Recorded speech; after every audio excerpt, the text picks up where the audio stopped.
الحمدللہ رب العالمین والعاقبۃ للمتقین والصلاۃ والسلام علی سید الانبیاء والمرسلین وعلی آلہ واصحابہ اجمعین اما بعد اعوذ باللہ من الشیطان الرجیم بسم اللہ الرحمن الرحیم قل بفضل اللہ وبرحمتہ فبذلک فلیفرحوا صدق اللہ العظیم و صدق رسولہ النبی الکریم اللہم صلی علی سیدنا و مولانا محمد معدن الجود والکرم وآلہ وصحبہ وبارک وسلم الصلاۃ والسلام علیک یا سیدی یا رسول اللہ وعلی آلک و اصحابک یا حبیب اللہ۔ حمد و صلاۃ کے بعد اللہ تعالیٰ نے قرآن مجید میں فرمایا قل بفضل اللہ وبرحمتہ فبذلک فلیفرحوا، فرمایا محبوب علیہ السلام آپ ان سے فرما دیجئے کہ جب اللہ کا فضل اور اس کی رحمت ملے تو چاہیے کہ اس پر خوشی منائیں۔ اسلام خوشی کا، مسرت کا، راضی ہونے کا پورا موقع فراہم کرتا ہے۔ اسلام یہ کہتا ہے کہ اللہ کے فضل اور اس کی رحمت کے موقع پر تمہیں اظہار مسرت کرنا چاہیے، خوش ہونا چاہیے، لیکن یہ کہ ہمیں خوشی کے طریقے بھی بتلاتا ہے اسلام۔ اب ہم نے یہ کیا ہے کہ ہم نے اپنے دکھوں کا رشتہ تو اپنے دین کے ساتھ جوڑ لیا ہے۔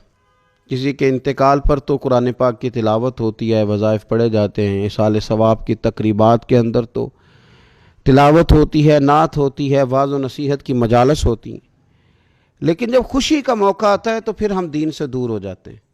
ہم نے دکھ سارے دین سے وابستہ کر لیے ہیں، اور سکھوں کے موقع پر بالکل ہم دین کو نہ صرف یہ کہ بھول جاتے ہیں، بلکہ محسوس ہوتا ہے کہ جیسے ہم صرف اپنی برادری، قبیلے اور علاقے کے رسم و رواج کے پابند رہ گئے ہیں۔ بڑے بڑے حاجی، نمازی، نیک، اچھے کہلانے والے لوگ بھی تھوڑی سی عدم توجہی کا اظہار کرتے ہیں، اور وہ چیز بڑی تکلیف کا باعث بنتی ہے کہ کیا رب رسول سے صرف دکھوں کا رشتہ ہے؟ معاذ اللہ۔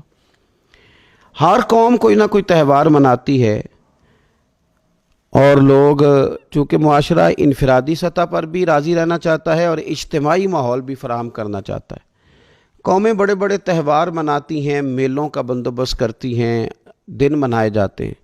اسلام کے اندر بھی دن منائے جاتے ہیں، اور بڑی قریب ایک دن آنے والا ہے جسے عید الفطر کہا جاتا ہے۔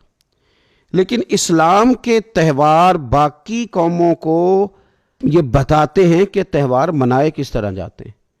تو سب سے پہلے تو یہ یاد رکھیں کہ اسلام کے اندر جب عید آتی ہے تو اس کا کوئی مقصد ہے، اور ہم نے عید کو کس طرح منانا ہے یہ سارا کچھ ہمارا دین ہمیں بتاتا ہے۔ پہلے تو یہ آپ دیکھیں کہ عید مسلمان نے کس طرح منانی ہے۔ سویرے جب اس نے اٹھنا ہے تو اس نے فجر کی نماز کے بعد دوبارہ سے تیاری کرنی ہے، غسل کرنا ہے، صاف لباس پہننا ہے، خوشبو لگانی ہے، اور کرنا یہ ہے کہ نماز کے لیے جانا ہے۔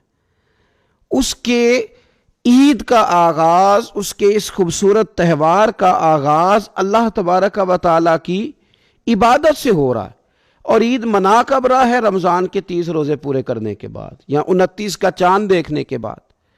تو سب سے پہلے ہمیں یہ بتایا جا رہا ہے کہ جب تم عید مناؤ گے تو تم سجدہ شکر کے ساتھ مناؤ گے، اپنے رب کے ساتھ جوڑ کے مناؤ گے، اللہ تبارک و تعالیٰ کی عبادت کے ساتھ مناؤ گے۔ تو اس میں کوئی شور و غوغا نہیں، کوئی ریلیاں نہیں، کوئی جلوس نہیں، کوئی پٹاخے نہیں، کوئی گانا باجا نہیں۔